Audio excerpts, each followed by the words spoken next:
28 de octubre del 2016. Estamos a 3 días de que en todo el mundo se esté celebrando esta fiesta que se conoce como el Halloween. Y es interesante, por ejemplo, que hay países en donde esta fiesta es muchísimo más fuerte que en otros países y se explica por muchas cuestiones históricas. En Latinoamérica, el Halloween no es una fiesta que tenga tanta fuerza como podemos encontrarlo en Estados Unidos o, por ejemplo, en Irlanda, porque en Irlanda el Halloween es un día feriado. Imagínense ustedes, el Halloween es una celebración nacional en Irlanda y vamos a explicar por qué razón. Pero cuando nosotros hablamos del Halloween hoy en día, y esto tenemos que entenderlo, es muy importante hablar de este tema porque con el paso del tiempo este tema ha ido tomando fuerza aún en Latinoamérica por 2 razones. En primer lugar, el Halloween ha venido tomando fuerza en las universidades y la razón es porque el Halloween es una perfecta excusa para poder hacer una fiesta, una borrachera, un relajo una vez al año. Entonces, por lo menos yo se los digo que vengo de una universidad pública. El Halloween es una fiesta tan fuerte que todas las escuelas, casi que todas las escuelas de las universidades públicas, cada escuela tiene su propia fiesta de Halloween. Perdón. Y también es una fiesta que ha ido tomando fuerza en, por ejemplo, los bares, precisamente porque hay todo un mercantilismo de que vamos a hacer noche de disfraces, vamos a hacer desfile de disfraces, competencia de disfraces, y el Halloween ha venido tomando cada día más fuerza, no tanto en los niños, pero sí en los jóvenes. Esto es una realidad indiscutible. Y cuando, por ejemplo, nosotros hablamos con los jóvenes de las universidades que celebran el Halloween, lo interesante es que la mayoría de ellos nunca pensarían que están celebrando una fiesta satánica. La mayoría de ellos dice que no, vean, yo no estoy celebrando nada satánico, no estoy celebrando nada oculto, no le estoy rindiendo culto a Satanás, Dios me libre. Porque la mayoría de ellos argumentan que lo único que están haciendo es divirtiéndose y vistiéndose de disfraces. Este es el argumento que ellos tienen. Ahora en la tarde hablaba con un estudiante mío que precisamente iba para una noche de disfraces. Y le decía yo, usted no tiene idea de lo que está haciendo. Y me contestó precisamente lo mismo. Me dijo, no, yo no voy a ir a celebrar el Halloween, yo simplemente me voy a disfrazar de caballo.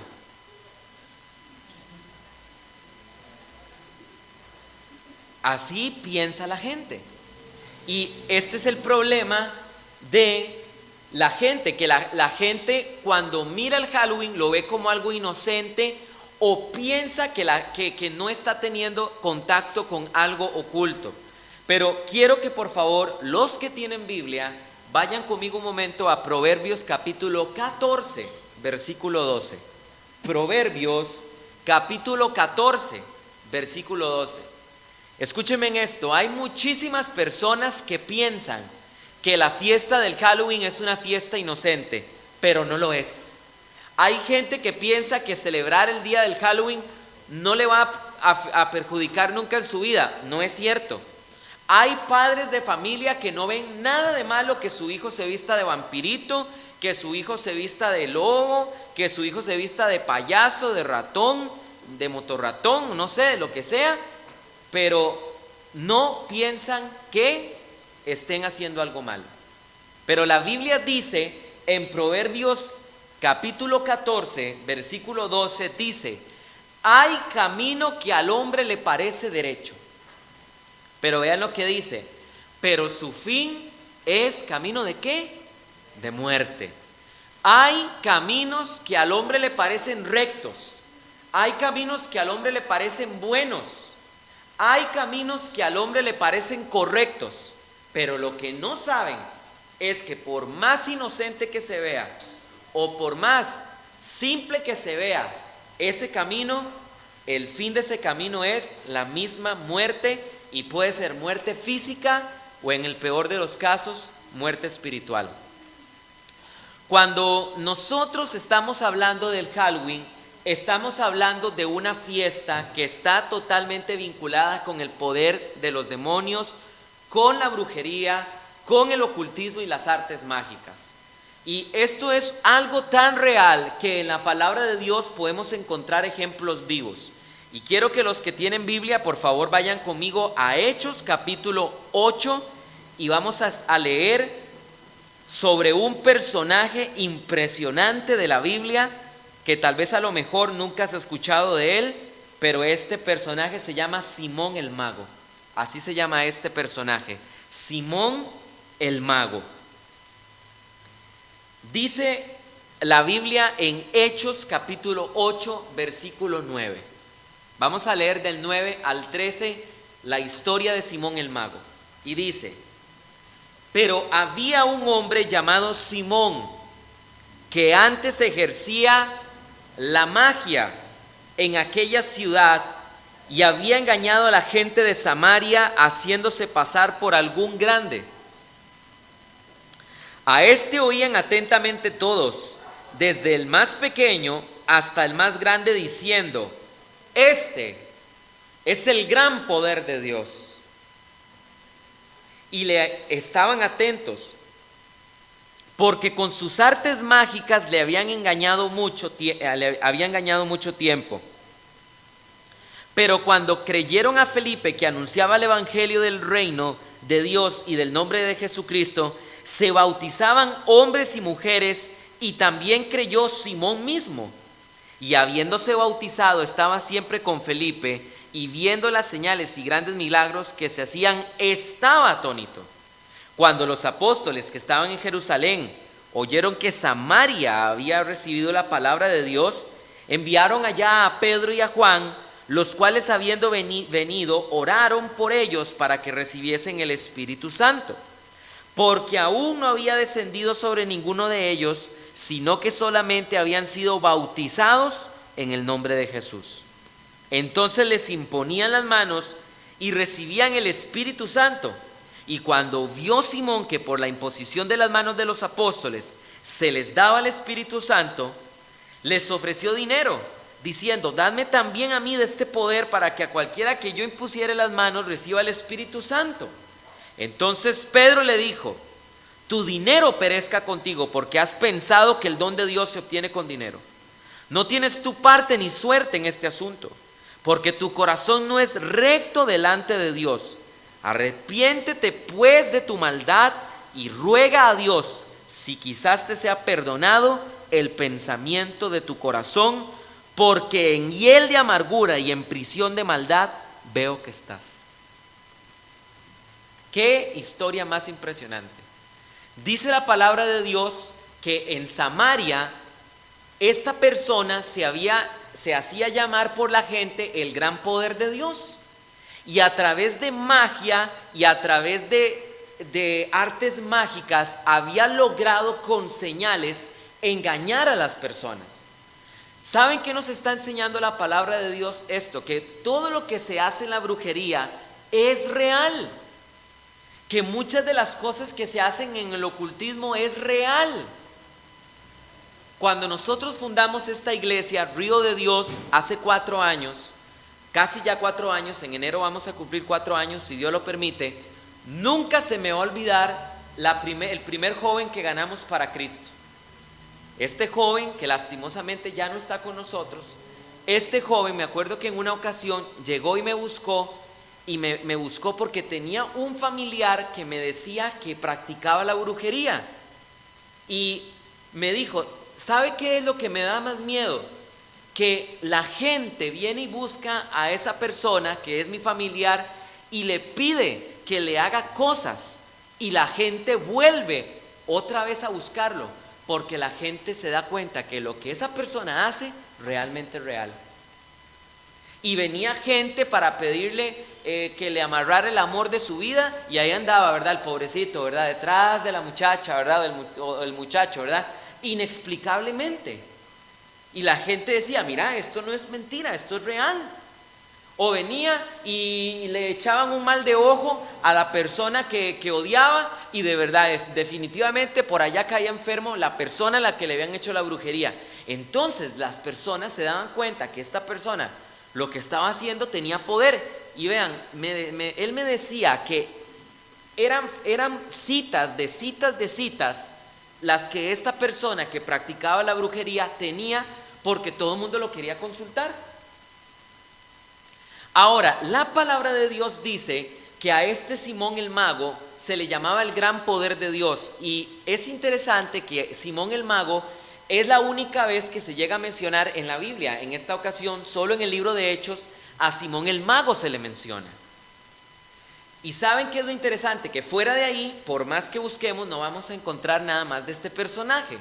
Y hay una gran pregunta, yo no sé si ustedes la tienen cuando analizamos este texto, y es esta: pero por Dios, ¿qué era lo que hacía este hombre para que la gente lo considerara el gran poder de Dios?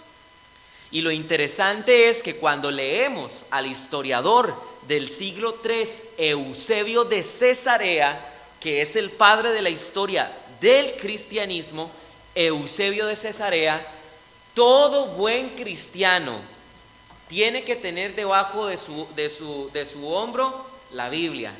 Y si tuviera que tener un libro debajo de la Biblia, es Historia de la Iglesia de Eusebio de Cesarea y Antigüedades de los Judíos de Flavio Josefo.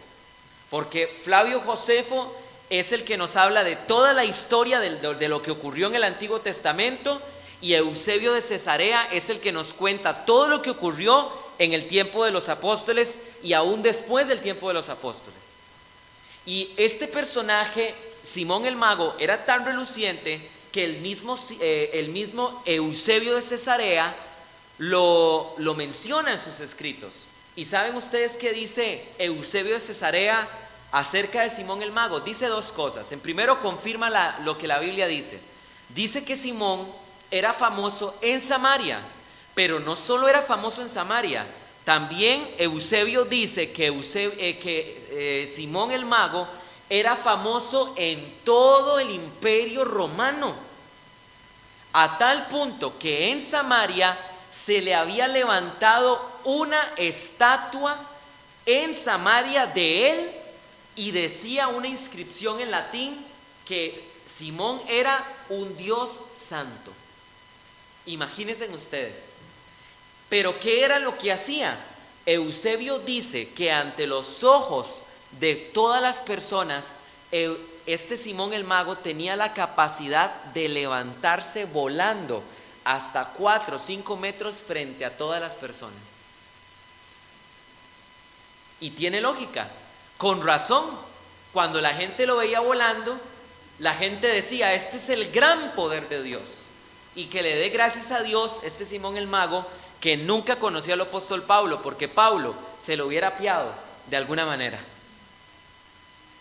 Le hubiera dicho: perece, y ahí mismo se hubiera llevado un cemillazo, o yo le hubiera tirado una piedra o algo. Pero este hombre, según Eusebio, dice que se lograba levantar frente a todo mundo. Y escúchenme en esto: el mismo Simón el Mago creía en Dios. No crean ustedes que la mayoría de la gente que le gusta el Halloween es la gente que le encanta el diablo o es gente atea. No, para nada. La mayoría de las personas que practican el Halloween son personas que creen profundamente en Dios. Y esto es lo más irónico de todo. ¿Cuál es el origen del Halloween? Cuando estamos hablando del origen del Halloween, hay que entender todo este trasfondo. En primer lugar, el Halloween comenzó en lo que hoy en día conocemos como Irlanda, Escocia, Gales y Gran Bretaña, con los sacerdotes druidas. Ahí fue donde comenzó el Halloween como tal, con los sacerdotes druidas. Ahora, los sacerdotes druidas, que eran de la cultura celta, síganme con cuidado, tenían una fiesta que ellos celebraban nada más y nada menos que el 31 de octubre. Escúchenme, ¿ya vieron por dónde viene el asunto? El 31 de octubre los druidas tenían una fiesta que celebraban en la noche. Y esta fiesta era muy interesante porque los druidas dividían el año en la etapa de la luz y dividían el año en la etapa de la oscuridad. El 31 de octubre, los druidas en la noche celebraban la entrada de la etapa de la oscuridad. Escúchenme bien, el 31 de octubre. Y a esa fiesta los druidas lo llamaban Samhain. Así le llamaban, Samhain. Esa era la fiesta de los druidas. ¿Y qué era lo que celebraban? Era una fiesta en donde ellos pensaban que ese día el velo entre el mundo de los muertos y el velo entre el mundo de los vivos se rompía ese día y los muertos podían pasar a comunicarse con los vivos, y creían los druidas que los vivos, si no se cuidaban bien, podían quedar atrapados en el mundo de los muertos y nunca más volver a aparecer en vida. ¿Por qué el Halloween está relacionado con la muerte? ¿Y por qué el Halloween está relacionado con la oscuridad? Porque los druidas en sus inicios celebraban Samhain y lo relacionaban con la muerte y lo relacionaban con la oscuridad. Ahora, miren qué interesante, porque aunque ustedes no lo crean, alguien que está profundamente relacionado con el Halloween es la Iglesia Católica Apostólica Romana. Y les voy a explicar por qué. La Iglesia Católica cristianizó, la Iglesia Católica cristianizó esta fecha. Esta fiesta pagana, la Iglesia Católica la tomó, y les voy a explicar por qué. La Iglesia Católica tenía mucha experiencia en cristianizar fiestas paganas. Por ejemplo, una de las fiestas más diabólicas que tenían los romanos era Lemura. Así se llamaba esta fiesta, Lemura, y se celebraba el 13 de mayo. ¿Y qué celebraban en qué consistía esta fiesta de Lemura el 13 de mayo para los romanos? Los romanos creían que el día de Lemura los muertos podían venir a atormentarlos a ellos, y entonces los romanos tenían una serie de ritos para protegerse de los muertos. Iban a las tumbas y empezaban a regar leche en las tumbas para apaciguar la ira de los muertos, porque tenían miedo de los lemures, que así le llamaban los romanos a los fantasmas, los lemures. Por eso esta fiesta se llamaba Lemura. Ahora, vean qué interesante lo que hizo la Iglesia Católica, porque la Iglesia Católica en el siglo VI, para poder combatir esta fiesta pagana, la Iglesia, en vez de predicar el Evangelio y a través de la Biblia demostrar que era una fiesta pagana, la Iglesia se inventó que el 13 de mayo se iba a celebrar el Día de Todos los Santos, que en inglés se dice All Hallows Eve. Así se dice, el Día de Todos los Santos. Y después de que la Iglesia tuvo un gran éxito y erradicó esa fiesta de Lemura, después la Iglesia empezó a tener problemas con esta fiesta de Samhain, que se celebraba el 31 de octubre. Entonces la Iglesia Católica, escúchenme bien lo que hizo, agarró la fiesta de Todos los Santos, agarró All Hallows Eve y lo pasó para el 1 de noviembre, con el fin de quitarle toda la fuerza a la fiesta de Samhain. Pero vean qué interesante, esta es la etimología de la palabra de Halloween, porque el 1 de noviembre era la fiesta de All Hallows Eve, pero el 31 de octubre se empezó a conocer como la fiesta de la víspera de Todos los Santos, y de esta manera, de esta palabra All Hallows Eve, fue donde surgió la palabra Halloween. Con el paso del tiempo, esta palabra se fue climatizando. De ahí viene la palabra Halloween. Ahora, miren qué interesante, porque la fiesta del Halloween es una fiesta que a través de muchos siglos, ha venido tomando elementos de oscuridad, elementos de miedo, y ha venido metiéndole cosas que son las que hoy en día vemos y a lo mejor no entendemos por qué. En primer lugar, ¿por qué se usaban murciélagos? Por una razón. Los celtas, los druidas, hacían grandes fogatas, grandes hogueras, y en ese tiempo, antes de Cristo, inclusive, obviamente, Edad Media, tampoco había electricidad. Entonces los druidas hacían esas grandes hogueras y atraían los murciélagos enormes que venían a comerse los insectos que estaban siendo atraídos por la oscuridad. Los druidas le tenían un profundo miedo a los murciélagos, y por esta razón se tomó como un elemento del Halloween los murciélagos. Y por esa razón es que cuando entramos a una tienda y se están vendiendo cosas de Halloween, no pueden faltar los murciélagos, porque son un emblema de Halloween. En segundo lugar, las brujas. ¿Por qué razón se tomaron las brujas? Porque en la Edad Media la iglesia lanzó una total persecución contra mujeres que la iglesia decía que eran brujas, y al rato sí, muchas de ellas lo eran, pero también había muchas mujeres que lo que practicaban era la medicina con raíces, con hierbas, pero para la iglesia una plaga, una muerte repentina por una enfermedad, algo se lo tenía que atribuir, y precisamente se le empezó a atribuir a las mujeres solteras, que eran símbolo de la brujería.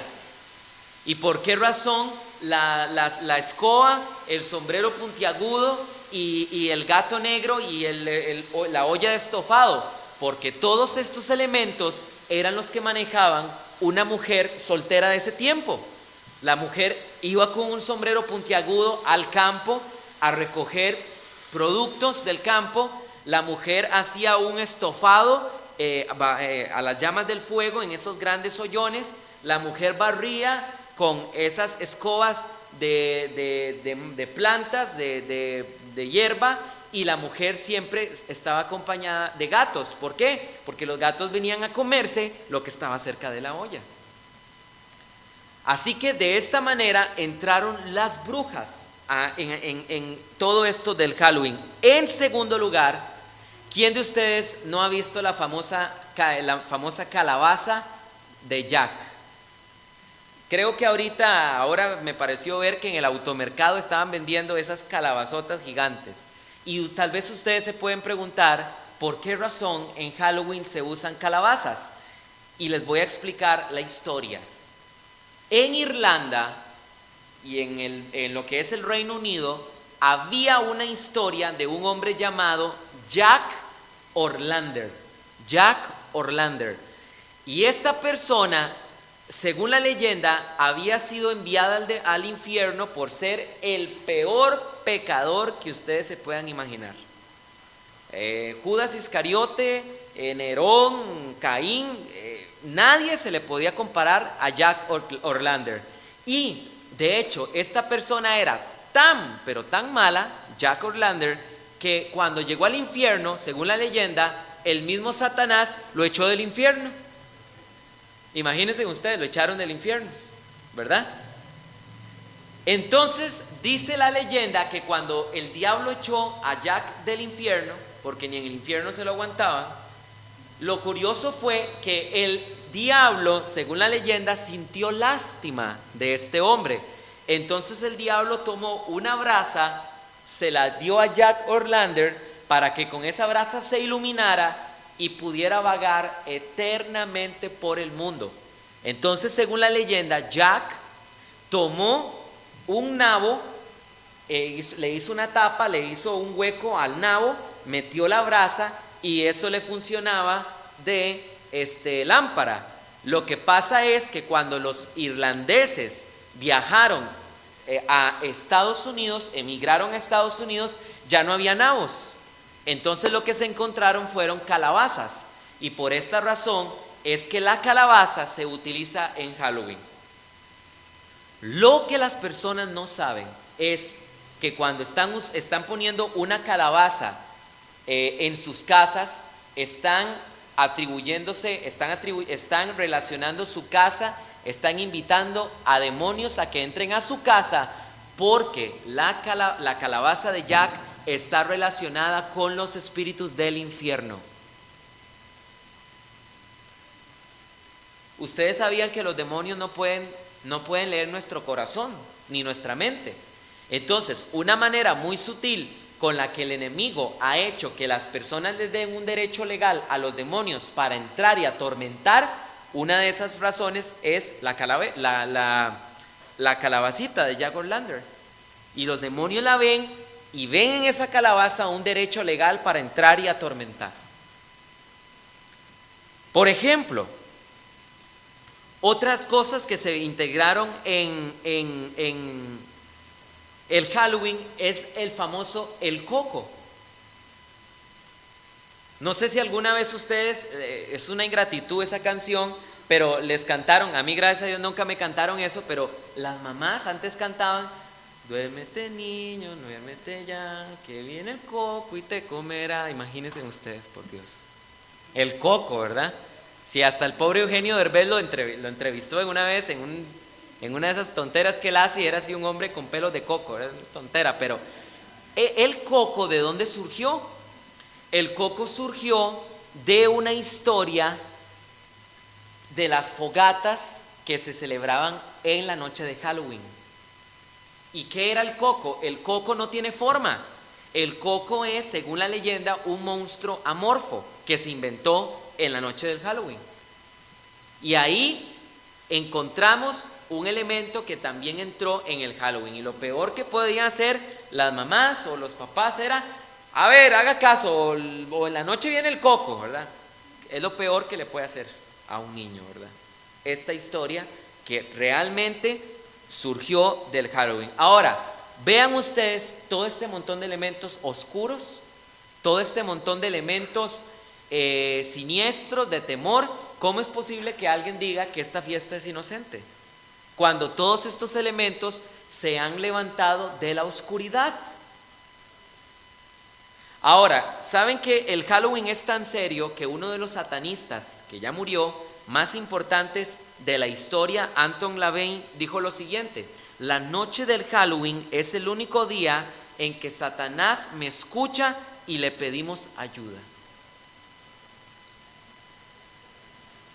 La única noche en que este satanista, que fue uno de los mayores satanistas de California, que ya murió, famoso realmente por la maldad, su participación en el satanismo y todo, se dejó decir abiertamente que la noche de Halloween era el único día en que Satanás los escuchaba. ¿Y por qué razón? Porque si ustedes no han tenido la oportunidad de leer libros de cristianos que salieron del satanismo, todos los satanistas concuerdan en que la noche del Halloween es una noche especial para las sectas satánicas.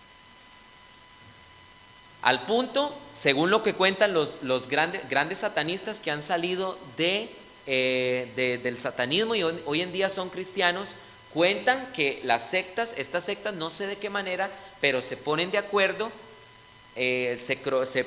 ponen un reloj, se hacen algo cronometrado.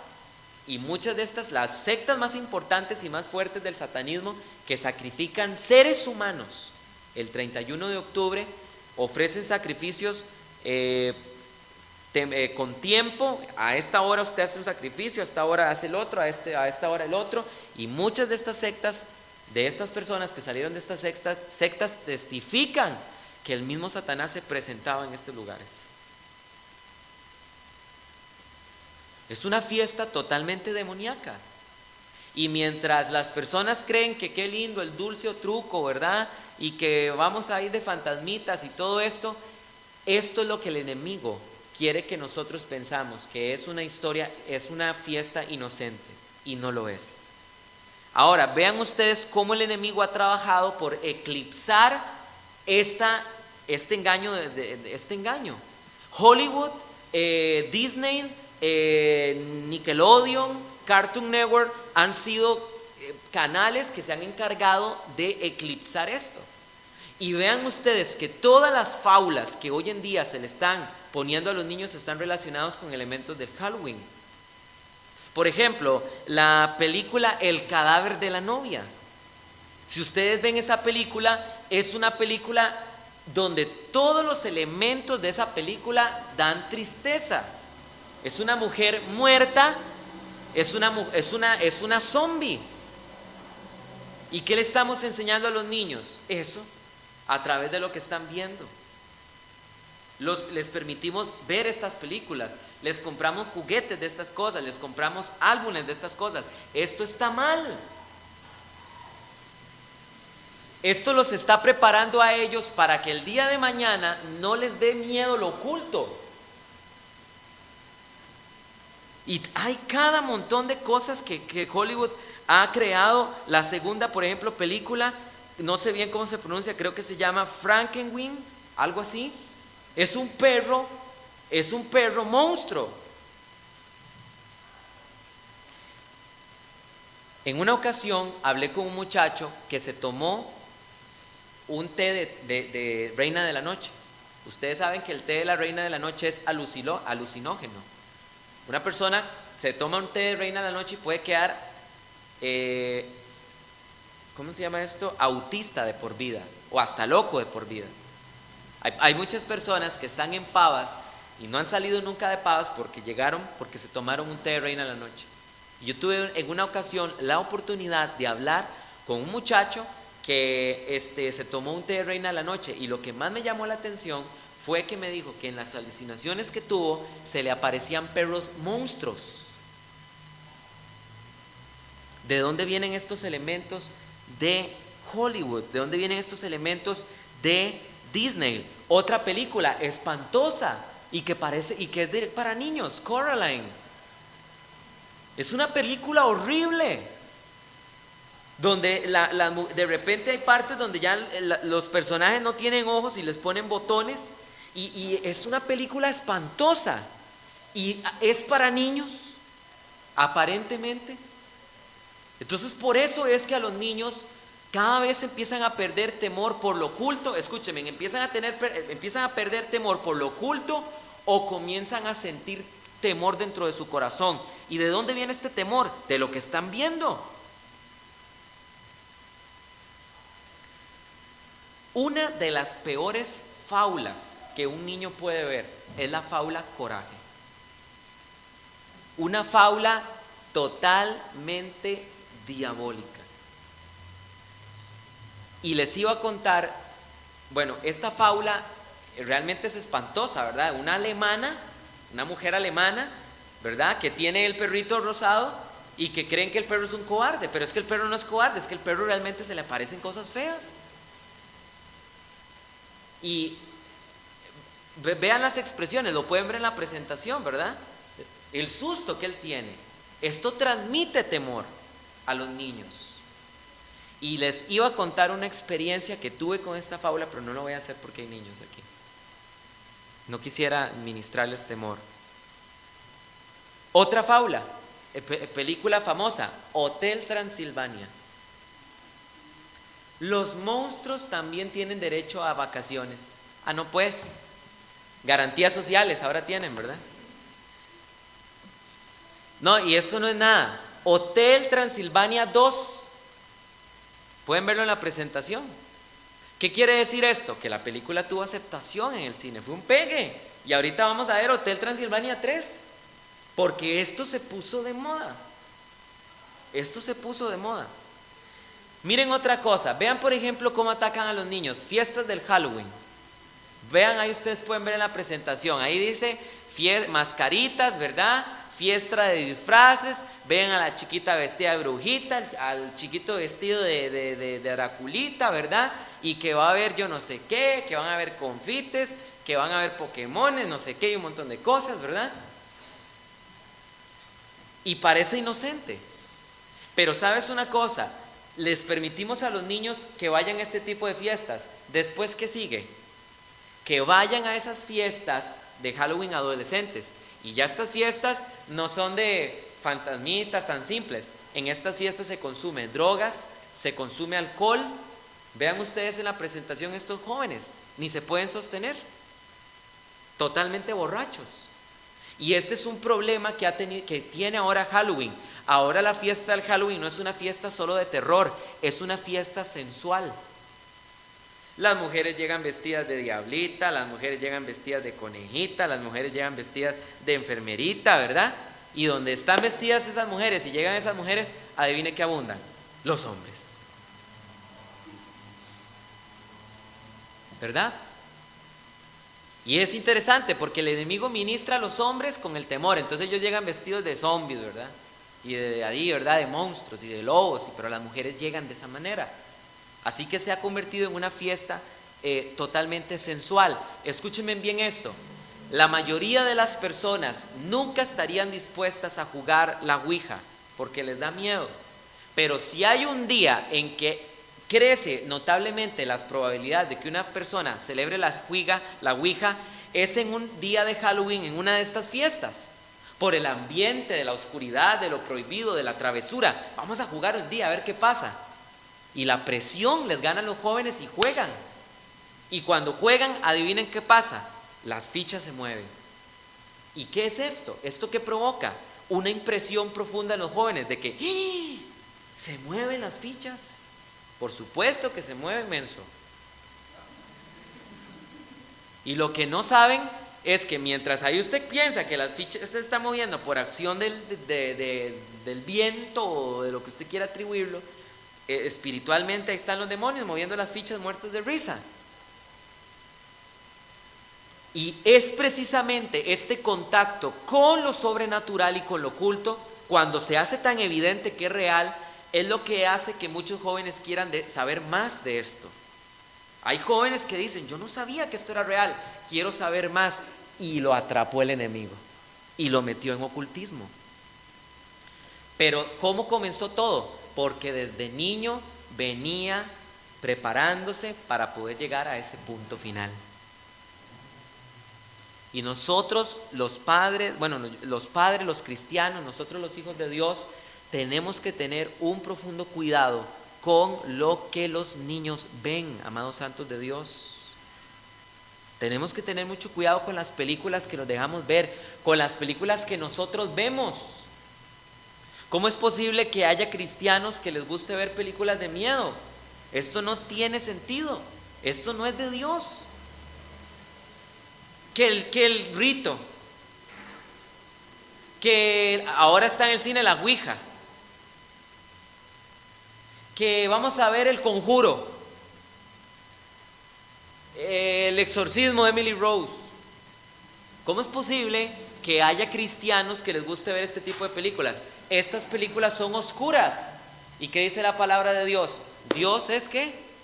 Luz, y en Él no habita tiniebla alguna. Amén. Ahora, vamos a ir terminando. Vean lo que dice la Biblia en Efesios capítulo 5, versículo 11. Efesios capítulo 5, versículo 11. Ustedes lo pueden ver ahí en la presentación. Efesios capítulo 5, versículo 11, dice lo siguiente: no participéis en las obras infructuosas de las tinieblas, sino más bien reprendedlas. Yo tengo 13 años de ser cristiano y he conocido a muchísimos cristianos que han ido a fiestas de disfraces, argumentando que no van a ir a celebrarle ninguna gallina o lagartija o no sé, a Satanás. Pero están participando de esta fiesta pagana, de esta fiesta oscura, de esta fiesta satánica. No participéis de las obras infructuosas de las tinieblas, sino más bien reprendedlas.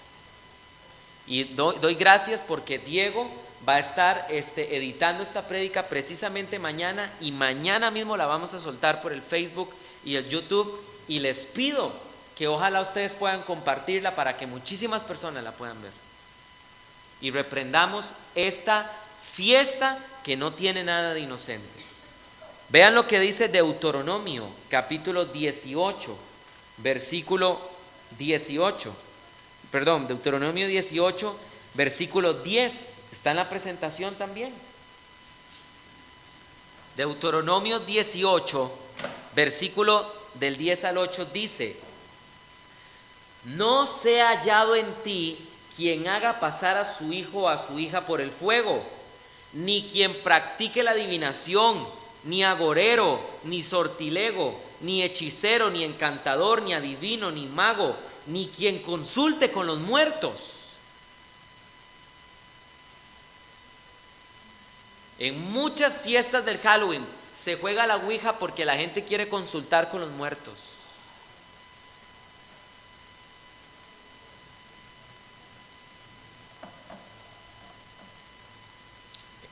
Hay una serie de cosas que se permiten en el día del Halloween. A lo mejor usted está en su casa, está con sus trabajos, compañeros de trabajo, en cualquier lugar, y llega una persona y le dice: a ver, quiero leer, ¿me puede dejar leerle la mano? A lo mejor una persona va a decir no. Pero lo que pasa es que en estas fiestas llega una persona ahí vestida, ¿verdad?, de Madame Uranai Baba, ¿verdad? Y a ver, para leerle la mano, y como es Halloween, léamela, a ver. ¿Verdad? Y lo peor de todo, así es de engañoso el enemigo. Entonces te leen la mano y lo que no sabes, claro, yo espero que esto sería ridículo que un cristiano se preste para esto, pero un inconverso le leen la mano y el que le lee la mano realmente le puede decir lo que le está pasando o lo que le ha pasado. No porque la mano diga las cosas, sino porque los demonios que habitan en esa persona hablan con los demonios de la vidente o de la hechicera o de la gitana o de lo que usted quiera, y le comunican todos los trapos sucios. Y entonces le dice todo lo que le han hecho o todo lo que le ha pasado en su vida. Y así, de esta manera, es engañado. Dice Romanos capítulo 12, versículo 21. Romanos capítulo 12, versículo 21, lo siguiente. También está en la presentación. Miren lo que dice Romanos 12, 21. No seas vencido de lo malo, sino vence con el bien, ¿qué? El mal. Amén. No seas vencido de lo malo, sino vence el bien con el mal. Perdón, el mal con el bien. Amén. Y para terminar, no está en la presentación, pero los que tienen Biblia, quisiera que vayan conmigo a Hechos capítulo 19. Y vamos a terminar con este versículo. Esta es la conclusión de la conferencia del día de hoy.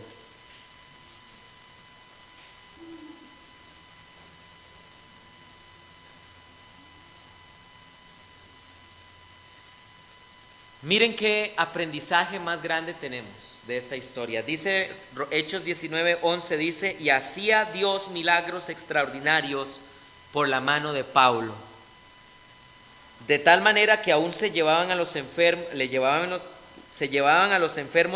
los paños o delantales de su cuerpo, y las enfermedades se iban de ellos y los espíritus malos salían. Pero algunos de los judíos exorcistas ambulantes intentaron invocar el nombre del Señor Jesús sobre los que tenían espíritus malos, diciendo: os conjuro por Jesús, el que predica Pablo.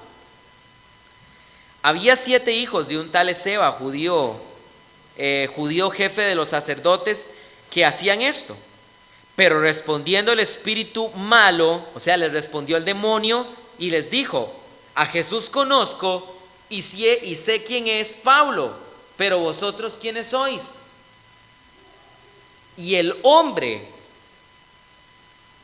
en quien estaba el espíritu malo saltando sobre ellos, dominándolos, pudo más que ellos, de tal manera que huyeron de aquella casa desnudos y heridos. Y esto fue notorio a todos los que habitaban en Éfeso, así judíos como griegos, y tuvieron temor todos ellos, y era magnificado el nombre del Señor Jesús. Y muchos de los que habían creído venían confesando y dando cuenta de sus hechos. Asimismo, muchos de los que habían practicado la magia trajeron los libros y los quemaron delante de todos, y hecha la cuenta de su precio, hallaron que eran 50,000 piezas de plata. Así crecía y prevalecía poderosamente la palabra del Señor. ¿Qué fue lo que hicieron los cristianos de Éfeso cuando se dieron cuenta de que realmente había un poder oculto y tuvieron temor de esto? Dice la palabra de Dios que agarraron los libros de brujería, los pusieron en una piña, los quemaron, y fue un dineral lo que costó este montón de libros. ¿Y qué aprendemos de esto? De que a veces nosotros estamos contaminados con discos que tienen que ver con lo oculto, de grupos satánicos. Tenemos un póster de tal vez una película de miedo que nos gusta, dejamos que los hijos tengan juguetes raros también. Tenemos postales o tenemos una camisa ahí, ¿verdad? Con algún grupo ahí extraño relacionado con lo oculto. ¿Qué tenemos que hacer ante estas cosas? Y la palabra de Dios nos enseña que el ejemplo de los cristianos de Éfeso es acabar de raíz con estas cosas y deshacernos de ellas. Amén. Es palabra de Dios.